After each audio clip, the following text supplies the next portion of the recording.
What's going on, everybody? It is Hunter here with Dusty from the Next Step Podcast. Thank you for taking your time and listening. Boy, do we've got a treat for you today. Yes, sir. This one should be fun. It should. So the title of this podcast is Dusty Gave Me 5 Figures. Thank you, Dusty. Hey, anytime. That was nice. Anytime. What are friends for? Right? I mean, Christ, you only, gave me a place to live, gave me a place to work. Figured I'd just return the favor. I didn't really think about that. Yeah. Well, anyways, what does that mean? What does that mean? Dusty handed over a pile. Apparently, Dusty's made of money over here. But no, let's talk about it. So we had a pretty cool opportunity come up in our business. As you know, we've got Hybrid Fitness as our gym, which we're sitting in right now. If you're watching the video podcast, a little different setting because we are renovating the Pilates and yoga room upstairs. Oh, whoa. Yeah. Whoa, spoiler alert. Woo, woo, woo. Spoiler alert. Yoga and Pilates. Pilates and yoga. Coming soon, November. Call me. We'll sign you up. All right, that's right. Call Dusty. Dusty, what's your number?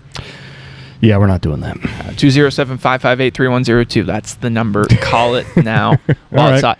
Anyways, so yeah, we've got Hybrid Fitness. We've got Elevate, right? And we do the teas, we do the protein shakes, and we've got food, a little bit of catering, and we were contacted by one of our competitors, and Ooh, were they scared? What was? No, they weren't scared, but it just wasn't the right situation for them anymore. So they gave us an offer we couldn't refuse, and after thinking it over, pulled the trigger. So we will be opening a second restaurant, Elevate, in Camden. Elevate 2.0. Ooh. And by the time you're hearing this podcast, it's already open. Oh, you may have already gotten a drink by the time you've heard this. Yeah, but yeah. So, anyways, thank you for allowing that to happen. Hey, Yeah. of course. Yeah, it wasn't an easy decision though. When you're looking to make the next step, and because what I've found. Being in business at Hybrid for 7 years is, I don't know, there's always like a feeling like there's always opportunities that will come your way. There's always new opportunities. And I know sometimes it may feel like there isn't opportunities, but at least for me, my experience is, as long as I'm constantly doing new things and meeting new people, taking action, I am presented with new opportunities. And those new opportunities can be very attractive. They can be very pulling, like you want to do them, but more is not always better, and that's how we felt with this one. It was really cool to consult with the team on this because our team is stronger than ever, and the biggest risk is we've built something so great here at Hybrid Fitness, at Elevate here in the Mac and Warren. Adding additional things on is always a risk because because you're splitting your time, you're splitting your energy, you're taking on more financial risk. If stuff goes bad, well, it goes bad worse. Oh yeah. And so that's kind of scary. They presented the offer to us, and it wasn't a good deal. We said although talking with some of the people around, like some people wanted to do it, some people didn't want to do it. But I didn't think it was a good deal. And Was it more of that it wasn't a good deal or it wasn't the right deal? I think you're right. I think the initial offer was a fantastic deal. The initial offer was, Yeah. I mean, any idiot would have taken that. Yeah. But was it the right deal for us at the time right now? No. No. And so in my head, I was like, well, I can say yes or I can say no. But in reality, all answers aren't binary. It's not just yes or no. It's not just black or white. It's much more difficult than that. Yeah. And so I asked the question to myself, well, this isn't the deal that I want, but I want to do this.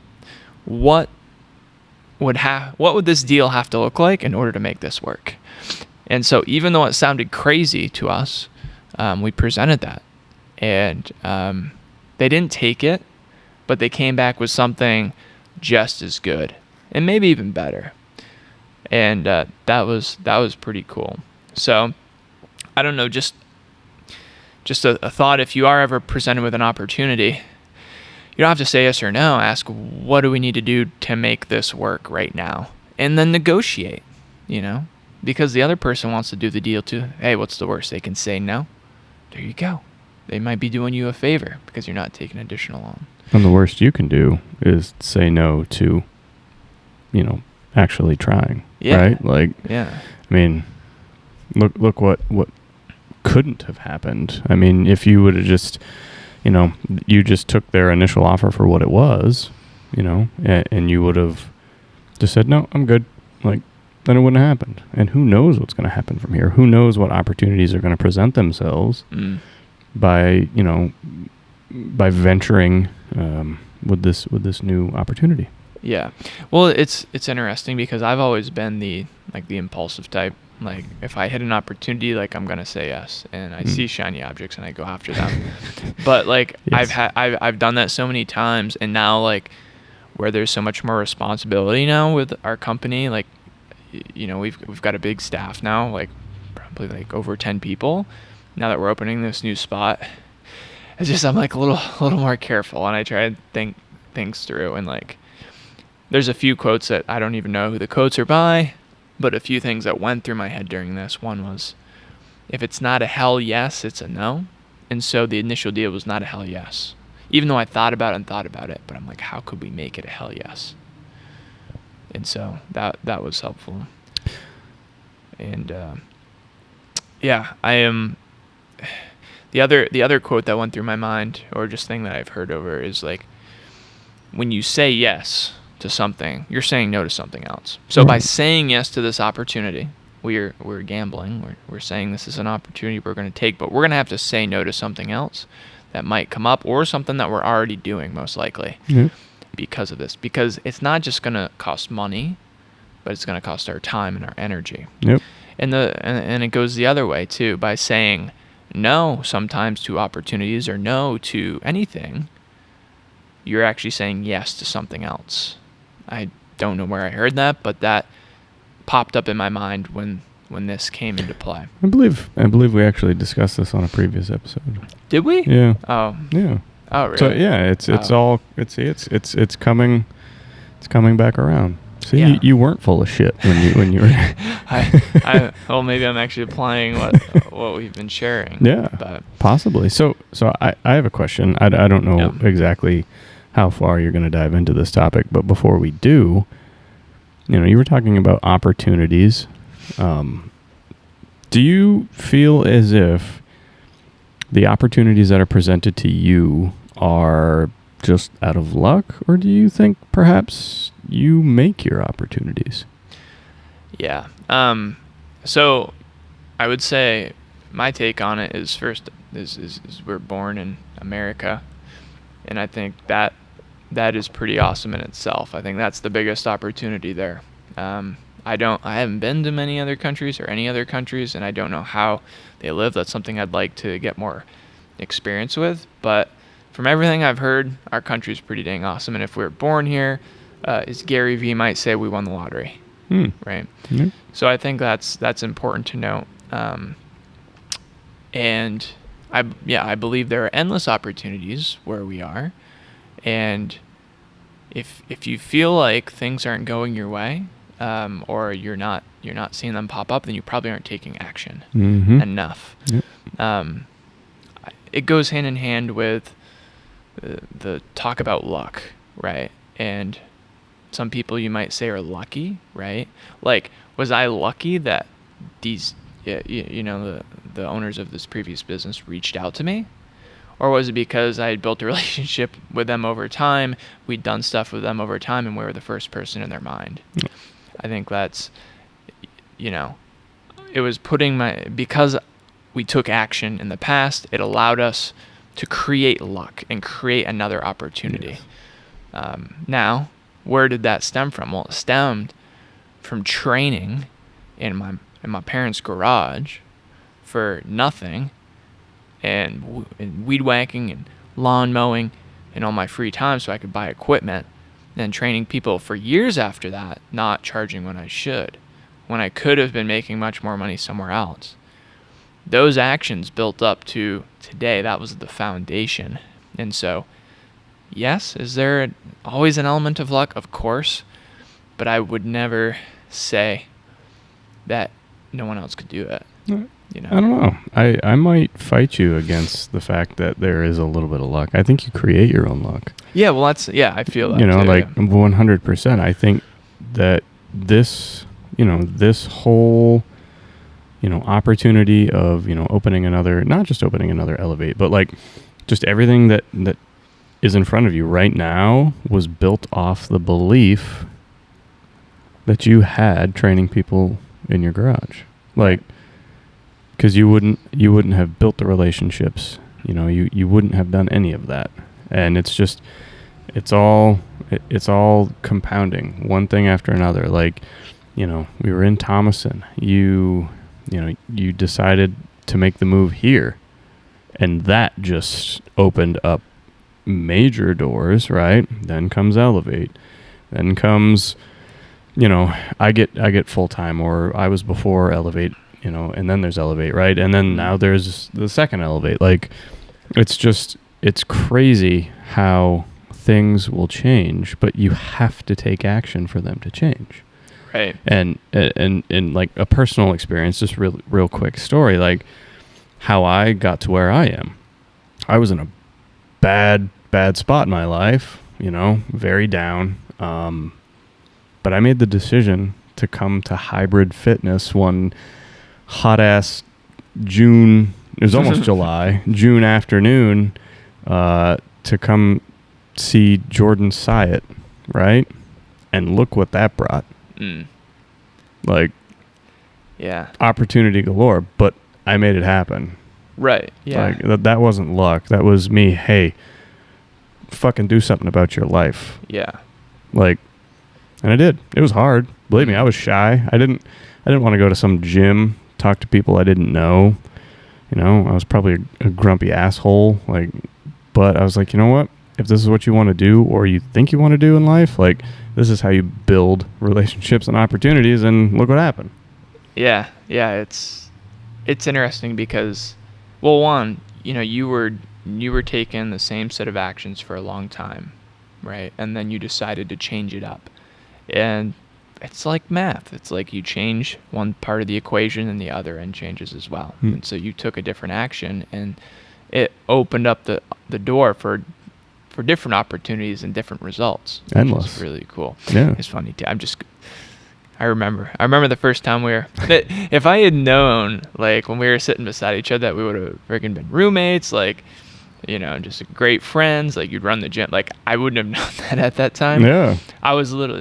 You were being stubborn about, like, Instagram. Yeah. And I'm just sitting there in my head. I'm like, geez, like, is this guy here to learn from Jordan Syatt, or is he here to fight? Like, that's literally how I felt. Yeah. So little context. I disengaged from social media. Like, I had these accounts, but I kind of stopped using them for a while. And one of Jordan's things was, building a business through social media. And he's like, all right, so what I want you guys to do is post every day on Instagram. I'm like, well, I don't have my Instagram active right now. And so this is why Hunter was like, this stubborn bastard. Yeah. I'm like, why'd you come to a social media market? But yeah, no, that's, it's crazy to think back that. But no, what's amazing is, I mean, for example, Rachel, right? So Rachel, who leases our space to us now here at the Mac, like, I met her through personal training. Rich, right, who is running Elevate and a big part of our cooking classes and so much here, we met him through the gym. He came through our giveaway. And the same scenario there with you. Like, you came to the Jordan Syatt event. And when you meet people initially, you really have no clue what impact they'll have on your life. But it's insane. It's really insane. It's kind of funny. I was thinking about this shit on the way home the other night. Yeah. Oh, you are? Yeah. It's just like, just how things go from just a small, like, just an introduction. Like, we met each other, and then boom, this is what happens. Like Yeah. like a year and a half later, I'm quitting my job, selling my house, going all in, like crazy. Yeah. It's just like a reminder, if you don't want to be nice to people for like just being nice for the sake of being nice and being a good person and the golden rule of treat others like you want to be treated, then do the selfish reason and think about, well, wow, like I should be nice to everybody, because you never know like how they can help you in your own goals. Yeah, that's true. Yeah. I mean, as long as you're not like you're not strictly using them for, Yes. you know, your own benefit or leverage or something. Like, Oh yeah, I mean, of course. be a good person, please. Yes. Be good, but yeah, you never know. You never know Mm. the person who you just meet today, Mm. how they will play out in your life, and I think that's pretty amazing. And that's another example because of that day we met Dusty. Well, today, you know, he allowed us to, you know, he invested and allowed us to purchase, you know, this new venture, and have the trust in myself that I'll pay him back. Yeah, that's some that is definitely some trust there, pal. Yeah. Even though like I believe it was close to a year ago, you Yes. said, you told me, you said never loan friends money. And I was like, I don't know, dude. This ain't a loan, Dusty. This is an investment. Yeah. You're gonna do well in this deal. I Yeah. promise. I believe so. I You hope won't so. lose money. No. No. No. I promise you that. No. I'm not worried about that. But anyways, yeah. So in your interactions with people, treat them how you want to be treated. I think that's the summation of what we've talked about so far. Yeah, and not only that, but I mean, let's not forget you got to risk it to get the biscuit, right? Oh yeah, you Don't- gotta risk it. Yeah, like, you know, in my case, I risked, I don't know, my social awkwardness and anxiety of meeting people, but like I had done the same shit for over a year and nothing in my life had changed, yet I was wondering why. And then I finally took a step, and not only did my career end up changing, but yeah. shit started happening in other avenues of my life. Mm-hmm. So don't be afraid to just dive into something. I mean, don't be stupid about it, but like, you know, don't go beyond your means, but like, don't be afraid to try new things. You have a few people, or one person, but hopefully a few people who are very close to you, and they might have different personalities, different tendencies. And so when this deal was presented to us, I wasn't sure exactly what direction to go, so I consulted with my closest people, the people who I know like care about my well-being, and aren't in it for selfish reasons. They just want to see myself succeed. So I went to, you know, Rich, I went to Dusty, and I went to my wife Melissa, and I told them about this deal. And I kind of knew, like, so Melissa, she's normally, I love you, babe, I'm not calling you out, I'm not saying anything bad, but you know, she's more skeptical and she wants to know the details, and that's very awesome. That's why we're a great team together. And she was like, no, like I don't think so. I think it's, you know, risky and whatnot. And then Rich, he's normally like all in. Like, he loves the ideas. He's all in. And of course, Rich was all in. So Dusty was kind of like the coin flip to see, like, all right, what do my closest people think? And Dusty, really without hesitation, and the look in his eye, he was like, well, that would seem stupid not to do it. And Dusty, again, is the calculated guy. I mean, that's basically, yeah, what you said. Yeah. And so I was like, all right, well. And that was with the first deal. And that was with the first deal. So when we got the other ones, it was really, really good. So between that, you know, and hearing what, you know, Dusty, who's also tends to be a little skeptical, very detail oriented, and not a degenerate.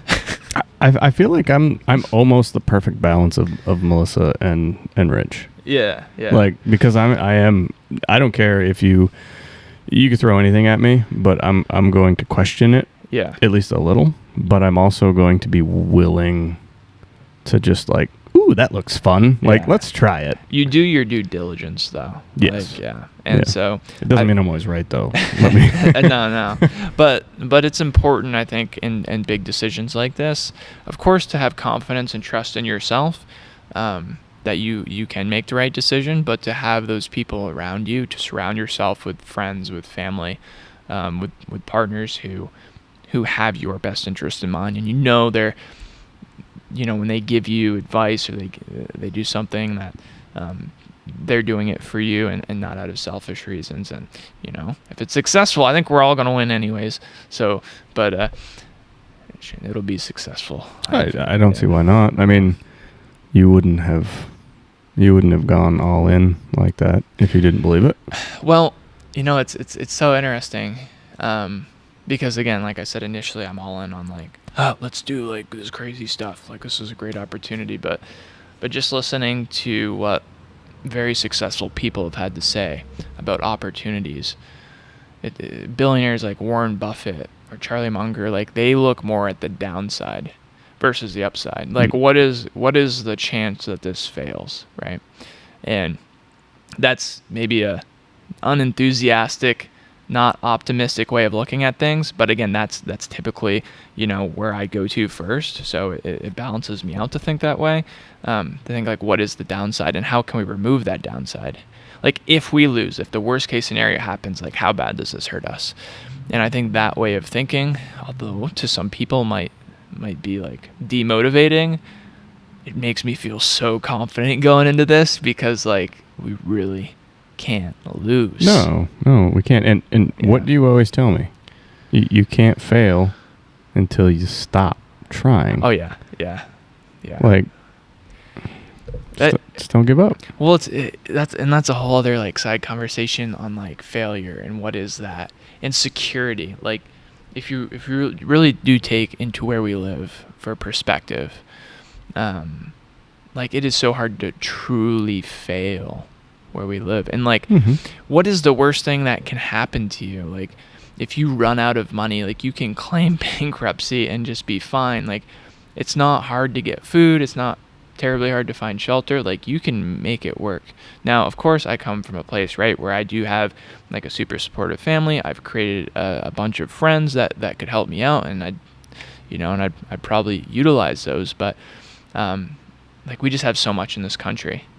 So much. And I think it's, again, I don't even understand the extent of it because I have not had the chance to go and see other parts of the world, but I just know it for a fact. I really feel like I do, that our country is just kick-ass. Oh, I mean, it in itself, excuse me, gives us the ability to create opportunity. And that is what's so great about it. But I mean, it's not going to be, gift wrap and set in your lap. Like, you have to go out and get it. Yeah. So, and honestly, why do people fear failure?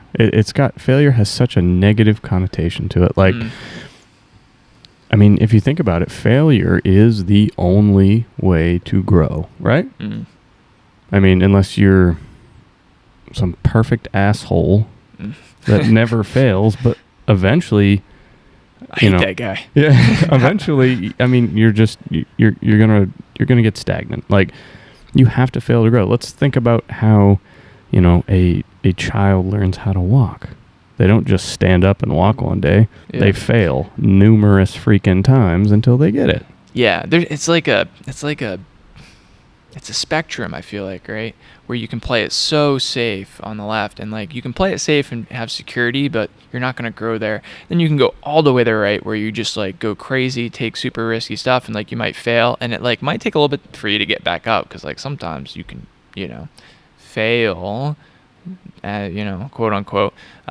Like it can slow you down. Of course. But it's like in weightlifting, right? Like if I go to failure, like that's just going to fatigue you completely. You can't just jump right back into another set. But if you go until like you have like 1 or 2 reps left in the tank, like you're still going to grow from that. You're still going to get stronger.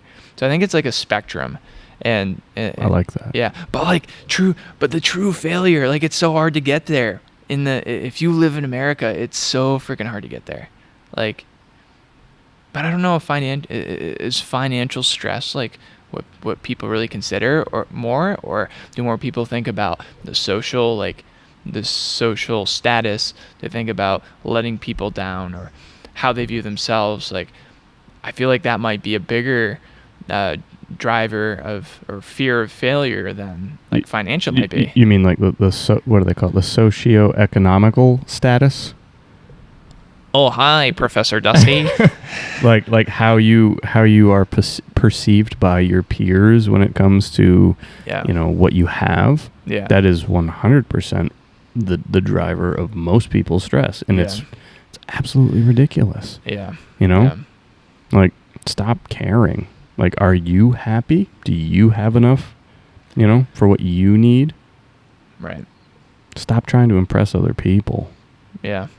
But that's a whole nother freaking episode. I mean, we're talking like you're getting into the whole like social media and just like the falseness of like what people are portraying, their lives to be. Yeah. Which then in turn stresses us normal folk out, because what we see online is what we think is normal, which is complete horseshit, by the way. So, it's stop worrying. You hit it on the head, though. Yeah. Like it's not necessarily financial stress, because if you really think about it, like you said, that shit doesn't really exist. We can't get to the point where we've just hit rock bottom, I don't think. But no. It's the perception of how people view us. That's what stresses people out. Yeah. And I'm not saying it hasn't stressed me out or it doesn't stress me out sometimes, right. But I mean, once you make the connection and you're aware of it, it's not that big of a deal. Well, it's so interesting because everybody is stressed out by different things. Like the financial risk, like that doesn't mess with me. What messes with me is the risk that financial risk could ever be brought upon to our team, because I care so much about our team, right? Like, it's not just a risk now that I hold, right, but other people hold. But like on the other end, like, Melissa fears different things, mm-hmm. and it's certainly different from person to person. And but you have a responsibility as a business owner, like right. You act like you're responsible for not just 10 people, 10 families. Goddamn. Yeah. Yeah. Not to stress you out, bud, but you are too. Operations manager Dusty. Yeah. Okay. Cool. Yeah. Thanks for that. Yeah. How's that? Okay. Weigh on your shoulders. Yeah. Not too bad. It's way better with you. It makes it easier. because when we're together, Dusty, I feel indestructible. I don't feel like we can lose. I really don't either. Yeah. But that might be dangerous. Yeah, we might be a little overconfident in our abilities. I don't know. Because I mean, it's just like we balance each other out so well. Yeah. Yeah, that's the thing. If we were both like me or we were both like you, then that would suck. Yeah, I don't think we'd get anything done. If we were both like me, it'd be unorganized and it'd be chaos. If we were both like you, it'd take a long time to do stuff. Exactly. Yeah. Yeah. We wouldn't risk enough to make progress. Yeah. And then we wouldn't get that biscuit. Yeah. And God knows, man, I want that biscuit. Yeah. I'm hungry. Yeah. Yeah. I'm bulking. I need some gravy on that biscuit too. Yeah. I can't just have the biscuit. Yeah, I gotta start eating again. Your quads are getting bigger. If you guys hear the pulsing through the mic, that's my quads. That's the blood flowing through. We squatted today. All right, I think that's enough. Dusty, do you have any call to action for the folks today? Call to action. Like, don't be afraid to get out of your comfort zone, because nothing grows there, right? Mm-hmm. So, take a chance. I mean, just don't be stupid about it, but go out and try something that you've always wanted to do, or don't be afraid to go meet new people, because those people could eventually change your life. And I'm living proof of that. I know that, and I mean, you've lived a life of it. I mean, so you're proof as well. So yeah. I'd surround yourself with good people who who have different qualities than you. They might think differently than you, but those are ultimately the people who you need to help you make the best decisions for yourself and for them, right? They need you and you need them. Don't be afraid to take risks and understand, like, what is the real risk, right? Yes, there's the socioeconomic, and yes, there's the actual financial risk, but what is the worst that can happen? And, like, how many layers of protection do you have? I think that's something to consider. And never underestimate any person that you meet. Like, treat everybody just out of the goodness of your heart, because you're a good person. Treat them like you want to be treated, and build friendships, and you keep taking action towards what you want. That's inspiring. That's really going to inspire some people. They're going to see you're doing stuff, and they're going to want to spend more time with you. And when that happens, opportunities open up. I like that. That was well put. Yeah, and just one more.